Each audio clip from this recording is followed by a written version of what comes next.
C'est dur. Je sais pas si t'as vu la première partie de cette vidéo, mais j'avais dit que ça, non, c'est pas ton fantasme, mais c'est que j'ai vu le dernier épisode de Stranger Things. Et je viens là de le voir. Donc déjà, si t'as pas vu la première vidéo, bonne année, parce que tu es sans doute une des premières personnes à qui je le dis. Vraiment, là, j'ai vu la série, enfin le dernier épisode, je tourne la vidéo à chaud, et ensuite, j'appellerai mes proches pour leur souhaiter une bonne année. Parce que oui, hier, je voulais à 2h voir l'épisode, et je me suis endormi comme une grosse merde. Mais c'est pas grave, c'est pas grave. Déjà, waouh, quelle fin. Quelle fin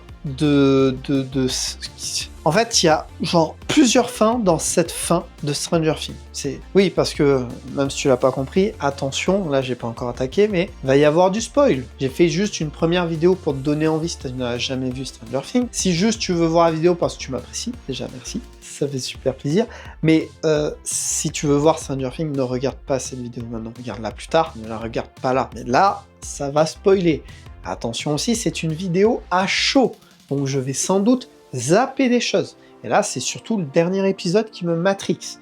Je pense qu'on aura l'occasion d'en reparler, puisque il y a des nouvelles choses que je vais mettre en place. Mais on n'est pas là pour parler de ça. Là, je veux vraiment parler de Stranger Things. Déjà, c'est une série, waouh, la dinguerie. Je me suis pris une claque. Ceux qui me suivent sur les réseaux le savent. Je vous ai demandé, je me suis questionné, est-ce que je devais voir cette série? Et je l'ai vue, j'ai commencé à la regarder début décembre. Donc je suis vraiment un baby dans ce monde-là. Je l'ai pris à la fin de cette série, mais elle n'était pas encore finie. Déjà, Netflix, tu ne regarderas jamais cette vidéo, je le sais. Mais ce petit coup là, de notre petit Steve là, quand il tombe dans les airs, ça, tu le savais hein? Ça nous ferait un... Tu le savais hein? Non, parce que ça c'est du génie quand même. On le voit, il va pour tomber, ça aurait pu être n'importe qui d'autre, hein? Tu le sais hein? Et Byers qui la rattrape. Je veux dire, ça pouvait pas être quelqu'un d'autre que lui. Dustin, ça aurait pu, mais il fallait que ça soit Byers, et ça, c'est un super choix. Que dire d'autre? Henry, Vecna, Henry, en fait, c'était aussi une victime du flagelleur mental. Et en vrai, maintenant, je me dis, mais tout ça, on aurait pu le voir venir, si on était objectif. Parce que je ne suis toujours pas. Mais ma question, c'est le flagelleur mental, il est où?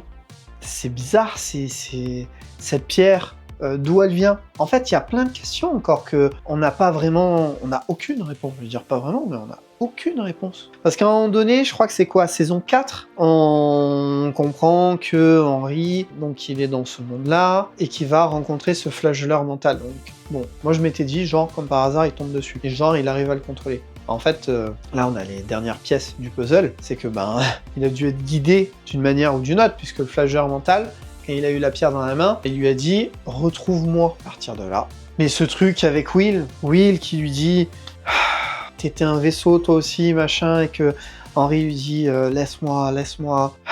C'est vraiment très très fort. C'est super fort. Après, quelques petites questions quand même que je me pose. Il explique en gros qu'il prend des enfants parce qu'ils sont plus simples mentalement à les gérer, etc. Ça, je le comprends tout à fait. Mais il y a des adultes qui, mentalement, sont plus faibles, devrais-je dire, ou en tout cas, plus sensibles, donc il aurait pu le faire aussi. En plus des adultes qui ont fait des mauvais choix ou autres, ils pourront encore plus jouer avec ses esprits. Alors que des enfants, alors un enfant, ça a peur facilement, certes, mais un enfant, c'est aussi une page blanche. On n'a quasi... pas de regrets dans sa vie, à part peut-être de ne pas avoir choisi à Noël se jouer, ou je sais pas. Donc bon, après c'est scénaristiquement pour que ça tienne la route, pour qu'on s'y attache plus, parce que c'est des enfants, etc., etc. Et ça, je comprends et je vais pas le critiquer. Hein. Mais je tenais quand même à le souligner, que bon, techniquement, s'il avait pris des adultes avec des difficultés psychologiques ou des difficultés dans leur vie, tout simplement, des moments où t'es dans le bas plutôt que dans le haut. Mais bon.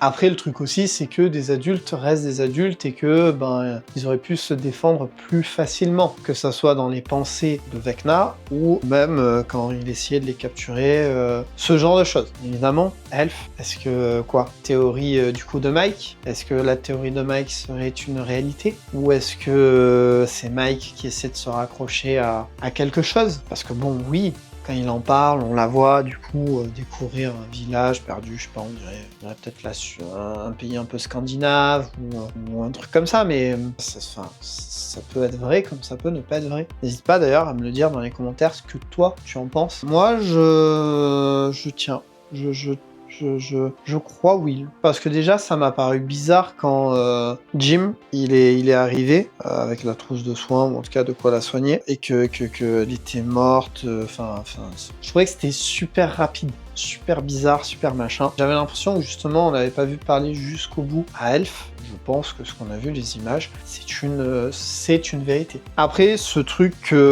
jusqu'au dernier moment, quand ils déposent leur livre de Donjons et Dragons, tiens, j'ai pas parlé de Donjons et Dragons dans la première partie, c'est pas grave. Qu'on s'attend peut-être à ce qu'il y ait un livre qui bouge, on s'y attendait, et oui, enfin, c'est à la fois, ça aurait été bien qu'il y ait un truc, et en même temps, je pense, ça aurait pas forcément cassé, mais je pense que cette fin est très bien, je pense. De toute façon, moi, honnêtement, je m'étais dit, vu qu'après, ça va dans le vide infini, ou je sais pas quoi, hein, qui dit qu'elle serait morte? C'est vrai, ça. Qui dit que dans le vide infini, il y aurait pas un portail, ou il y aurait pas un autre monde plus loin, ou un tunnel?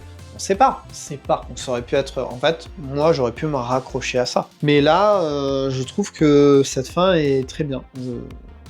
Enfin, dur, attention, mais très bien, surtout quand ils font leur dernière partie de Donjons et Dragons et que Will, que Max est pas contente de la fin et que Will, il explique que voilà, comment leur vie va se passer, tu vois, en soi.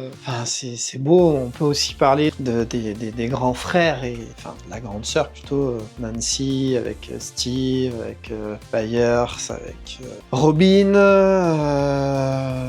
Ils sont là sur le toit de la radio, et puis chacun, ils ont leur vie, chacun, et ils se disent qu'ils vont se retrouver une fois par mois et tout ça, et c'est beau. En fait, ça...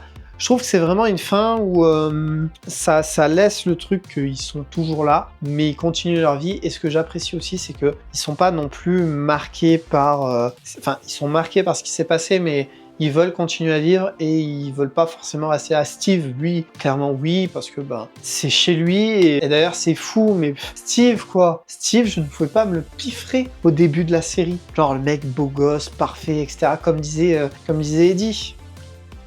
Steve est magnifique. Et son duo avec Robin est magnifique aussi, quoi. Et ouais, voilà. Après, il y a Joyce avec Jim qui vont sans doute partir pour se rapprocher des enfants de Joyce. Joyce qui était magnifique, hein, de la première saison à la dernière. C'était la première adulte vraiment dedans, à découvrir tout ça. Elle s'est toujours battue pour Will et tout. Et vraiment, tout est super bien écrit. Je suis désolé, il y a plein de séries bien. Il y en a plein. Mais des séries qui te prennent comme ça, là, au trip.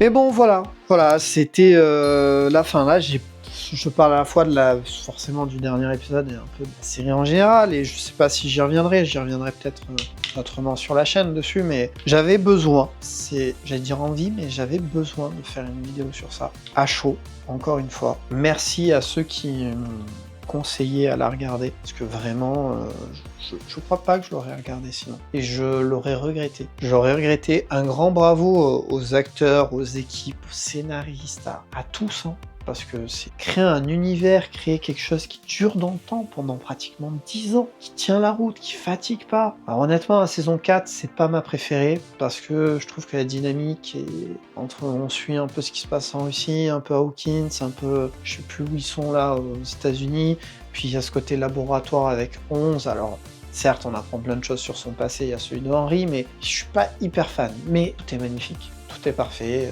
parfait. Tout est très bien. Et j'ai qu'une envie, c'est de me la re-regarder. Et je pense que c'est ce qui va se faire. Et je vais repleurer toutes les larmes de mon corps. T'es sûr? Est-ce que c'est pas une bonne chose de comment commencer son année finalement? Le premier jour de l'année, je chiale. Moi, je m'en fous, je me cache pas. Et pas qu'à cet épisode, hein. On en parle des 3 précédents qui sont sortis. Le dernier des 3. Oh, wow. Il faut que j'arrête d'en parler parce que sinon ça va remonter. Je sais. Mais voilà, donc Honnêtement, peut-être que cette vidéo, elle intéressera très peu de gens, mais moi j'avais envie, et encore une fois, je fais ce que j'ai envie. C'est très important, je te le conseille aussi. Et voilà. Voilà. Alors, Stranger Things a prévu... alors, il y a un livre, là, je crois, qui sort sur Nancy. Et ce qui se passe pendant la saison 4, mais à Hawkins, que Nancy fait, etc. Et normalement, ils vont l'adapter en spin-off, quoi, en série. J'ai pas trop regardé encore, mais je sais qu'il y a un truc comme ça. Est-ce qu'il y aura d'autres spin-offs? Je sais pas. Dustin aussi, tu vois, voilà. Dustin, au début, je pouvais pas me le piffrer, je suis désolé. Il était relou. Et Dustin, son Dustin et Steve, c'est beau, quoi. Si tu meurs, je meurs. Mon meilleur ami me manque. Enfin, tu vois, je veux dire, c'est des gens, on les connaît pas dans la vraie vie, les acteurs, je parle. Les personnages, c'est des personnages, c'est du fictif. Mais putain, ça te prend aux tripes. Mets-moi dans les commentaires une série qui te prend aux tripes comme ça. Encore une fois, tu vois, Friends, c'est une série que j'adore. Et quand j'arrive au dernier épisode, je trouve ça super triste. Mais c'est pas pareil. Arcane m'a fait chialer aussi. Il y a d'autres séries, j'arrive à la fin, je suis triste, où il y a des moments un peu compliqués. Mais là, Stranger Things, quoi. Chapeau. Chapeau de A à Z. Chapeau. Je pense que je pourrais là en parler des heures, ça méritera peut-être autre chose, mais voilà. J'avais envie juste de faire une vidéo, je pense qu'il y aurait plein d'autres points, mais encore une fois, c'est à chaud, donc toi, n'hésite pas. S'il y a des trucs que tu veux rajouter dans les commentaires ou autre, c'est quoi, mets un petit emoji, je sais pas, avec l'alarme dans les commentaires si toi aussi t'as chialé comme jamais, quoi. Et puis voilà, merci d'avoir regardé cette vidéo. Je l'ai faite d'ailleurs d'une traite, il n'y a même pas de coupure. Merci d'avoir regardé cette vidéo, merci d'être là. Nouvelle année, donc je suis sûr, j'allais dire j'espère, mais elle va être bien meilleure que 2025. 2025 a été en soi une très bonne année pour la chaîne, pour les projets. Et j'ai plein d'idées, plein de machins, mais ça, on verra par la suite. Merci en tout cas d'être là, d'être toujours plus nombreux à me suivre, à commenter, etc. Donc n'hésite pas à t'abonner, à commenter ou à me rejoindre sur l'Instagram. Je te conseille de rejoindre aussi le Twitch, mais ça j'en dirai aussi prochainement. On se dit à la prochaine pour une nouvelle vidéo. Bonne année encore une fois, prends soin de toi, je te souhaite le meilleur pour cette année et en attendant, eh bien, sois créatif.